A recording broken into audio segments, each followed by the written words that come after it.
तो आज हम जानेंगे कि तैत्तिरीय उपनिषद की जो ब्रह्मानंद वल्ली है उसमें ब्रह्म की आनंद मीमांसा कि ब्रह्म का आनंद क्या होता है। तो तैत्तिरीय उपनिषद की ब्रह्मानंद वल्ली के आठवें अनुवाक में ब्रह्म की आनंद की अवस्था बताई गई है। उसमें सबसे पहले एक पुरुष का आनंद की अवस्था बताई गई है। अब एक पुरुष की आनंद की अवस्था क्या होती है, तो उसके लिए कहा गया कि एक युवा जो कैसा हो, शरीर से बलिष्ठ हो और मन का शमन करने वाला हो, मन को नियंत्रण करने वाला हो और इंद्रियों क्या करने वाला हो, दमन करने वाला हो। कैसा युवा हो, इंद्रियों का दमन करने वाला, आसन में निपुण हो, वेदों को पढ़ने में एकदम कुशल हो, ठीक है, शास्त्रों को पढ़ने में एकदम कुशल हो। ऐसा युवा साधु युवा होता है और उस साधु युवा के लिए ही यह जो पृथ्वी है, साधु युवा के लिए यह जो पृथ्वी है, वह पृथ्वी संपूर्ण वैभव उस पुरुष यानी उस साधु युवा को देती है या उसके लिए ही बना है। तो जब ये संपूर्ण वैभव ऐसी युवा को मिलता है तब जाके क्या होता है, उस पुरुष का एक परम सुख बनता है। क्या बनता है, उस पुरुष का एक परम सुख, पुरुष का परम सुख बनता है।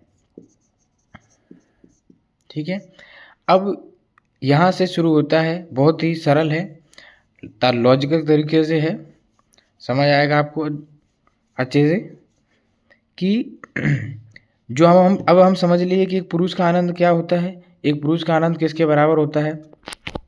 तो अब हमको समझना है कि ऐसे ही 100 पुरुषों का जो आनंद होता है, 100 पुरुषों का आनंद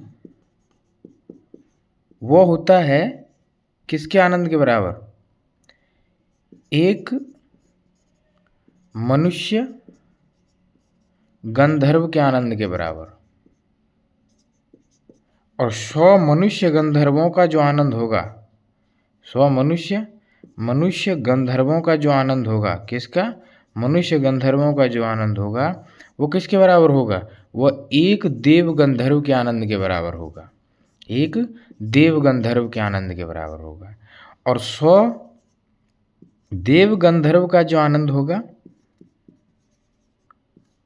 100 देव गंधर्व का जो आनंद होगा वह किसके बराबर होगा, एक पितृदेव के बराबर होगा।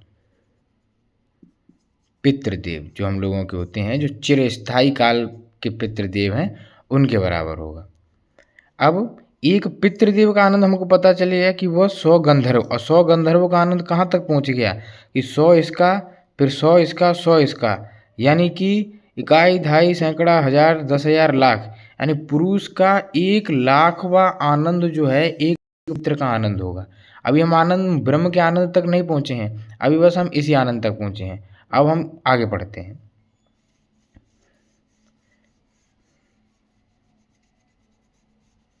कि 100 पितरों का जो आनंद होगा, जो चिरस्थायी काल हमारे पितृ हैं, उनका जो आनंद होगा वह एक आजानज देवता का आनंद होगा। और 100 आजानज देवता का जो आनंद होगा वह एक कर्म देवता का आनंद होगा।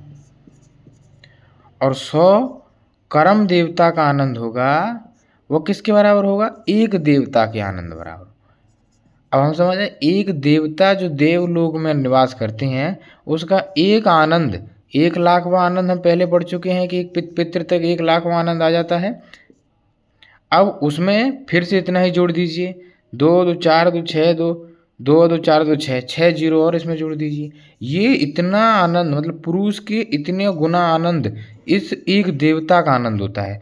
और फिर 100 देवताओं को मिलाकर एक इंद्र का आनंद बनता है, और 100 इंद्रों का आनंद मिलाकर एक बृहस्पति जो गुरुदेव हैं उनका आनंद बनता है।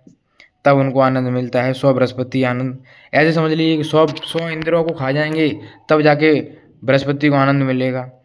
और 100 खाने का मतलब कि जितना 100 इंद्र आनंद भोगता है उतना आनंद एक बृहस्पति को होता है। और 100 बृहस्पतियों का जो आनंद होता है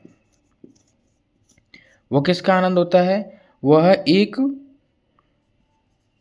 प्रजापति का आनंद होता है। ठीक है। अब यहाँ ध्यान देने की बात है कि 100 प्रजापतियों का आनंद, 100 प्रजापतियों का आनंद एक ब्रह्म का आनंद होता है। तो इस हिसाब से करीबन 10 पे 10 जीरो लगाने पर जो हमें आनंद प्राप्त होगा वो हमारा ब्रह्म का आनंद है। यद्यपि यहाँ कहा जाए कि प्रत्येक जो देव है जिसके आनंद हम निकाल रहे हैं वो श्रोत्रस्य और चाका महातस्य हो। क्या हो? ये हो श्रोतस्य और चाका महातस्य। क्या होता है? श्रोतस्य चाका महातस्य होता है कि श्रुतियों को, वेदों को पढ़ने में निपुण हो और अपनी इंद्रियों को वश में करने वाला हो। तो इस प्रकार हमने ब्रह्म के आनंद का स्वरूप पढ़ा ब्रह्मानंद वल्ली में कि ब्रह्म का आनंद क्या होता है और कैसा होता है। अब हम पढ़ेंगे आगे पंचकोशों का वर्णन, जो हम अगली क्लास में पढ़ेंगे। तब तक के लिए आप सभी को नमस्कार।